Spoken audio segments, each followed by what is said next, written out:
January 1st feels natural today, almost unquestionable. The countdowns, the fireworks, the resolutions all convince us that the whole world is stepping into the future together.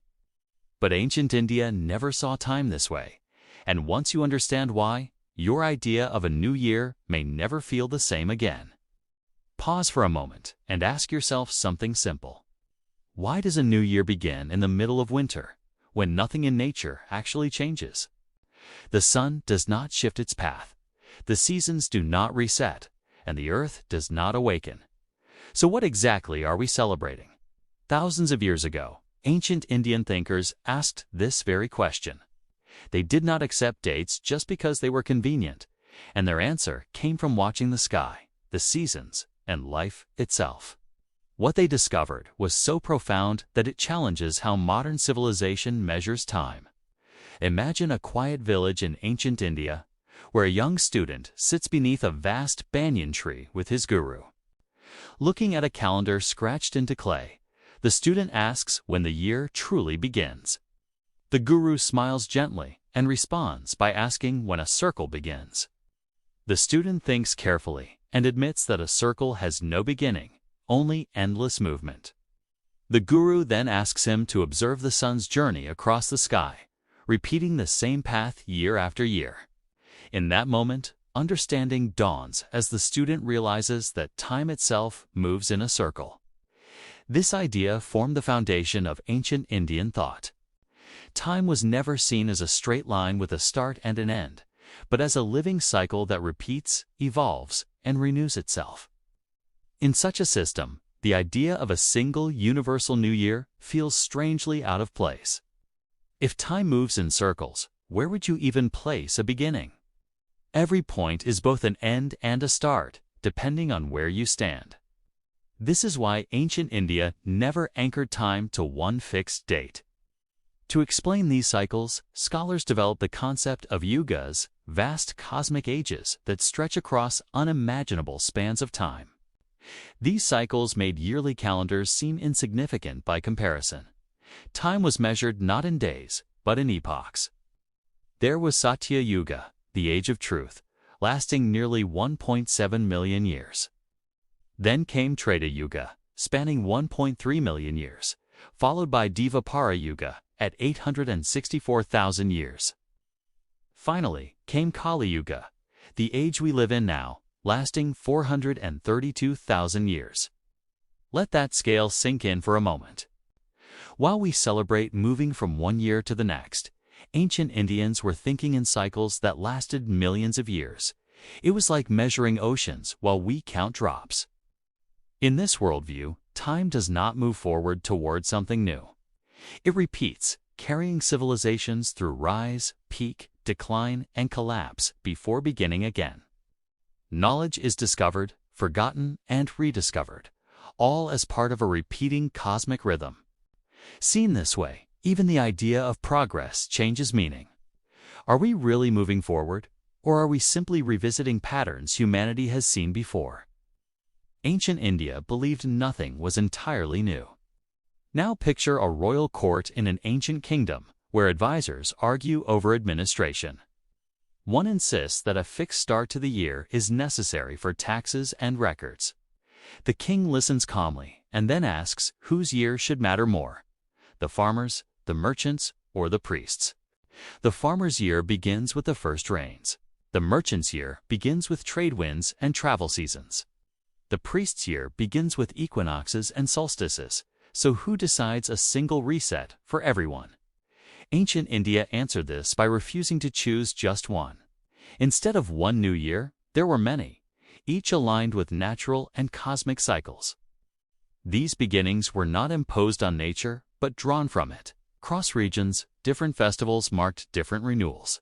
Ugadi celebrated the sun's entry into Aries and the arrival of spring.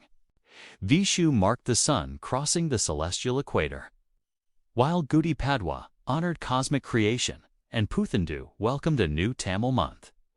These dates were never random. They were tied to astronomy, solar movement, and seasonal change. Human life was synchronized with the sky, not forced into an artificial timeline. There was also a deeply practical reason behind this wisdom. In the fields, a farmer teaches his son to watch the sun's position before planting seeds. The true beginning comes when the earth is ready to support new growth, not when a calendar page turns. Agriculture resets with seasons, not dates. Human energy rises and falls with sunlight, temperature, and weather. Our bodies respond to solar rhythms far more than 2 numbered days.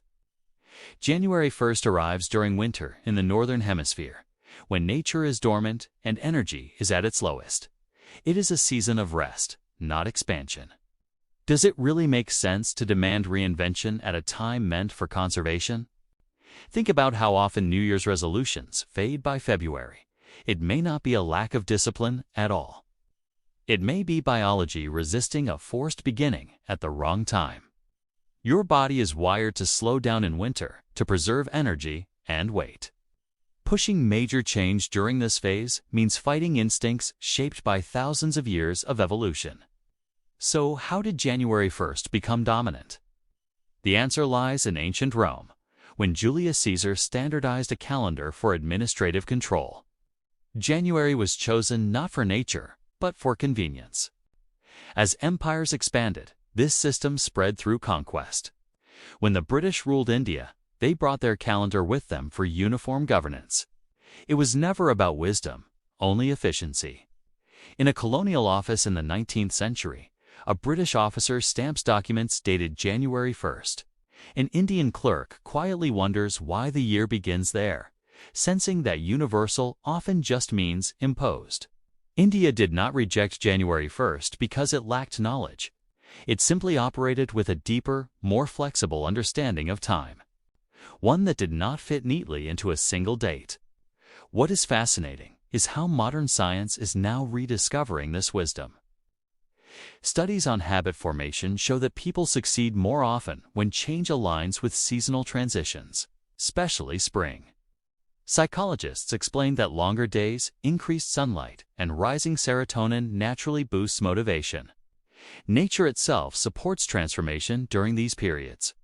Ancient India understood this instinctively. New beginnings were celebrated when the universe signaled readiness, not when authority demanded it. The earth worked with you, not against you. Ask yourself something personal now. Do you feel more creative or hopeful during certain months of the year? That is not coincidence, but biology responding to ancient solar patterns. There is another layer to this story found in the Yuga system. We are said to be living in Kali Yuga, an age of confusion where truth is difficult to see. According to calculations, only a small fraction of this cycle has passed. An ancient sage once warned that people would measure life in minutes and hours, forgetting eternity. They would celebrate arbitrary beginnings and believe themselves advanced while losing cosmic wisdom. That warning feels unsettlingly accurate today. We obsess over clocks and calendars while ignoring the larger cycles shaping our existence. The page flips, but nothing truly changes. Yet this knowledge was never lost. It lives on in festivals, farming traditions, and systems like Ayurveda that align health with seasons. The wisdom has always been waiting. What if we reclaimed it, not by rejecting January 1st, but by redefining what a beginning really means? New starts are happening constantly, with every sunrise and every seasonal shift. You do not need permission from a date to change your life. Nature offers fresh beginnings again and again if you learn to recognize them. So as you raise a glass this January 1st, remember this ancient perspective. India did not celebrate one new year because it honored many meaningful beginnings. They watched the sky, the earth, and life itself. And perhaps the real question now is whether you are ready to see time not as a straight line, but as the eternal cycle it has always been. If you've liked our video, please do like, comment, share, and subscribe to our channel.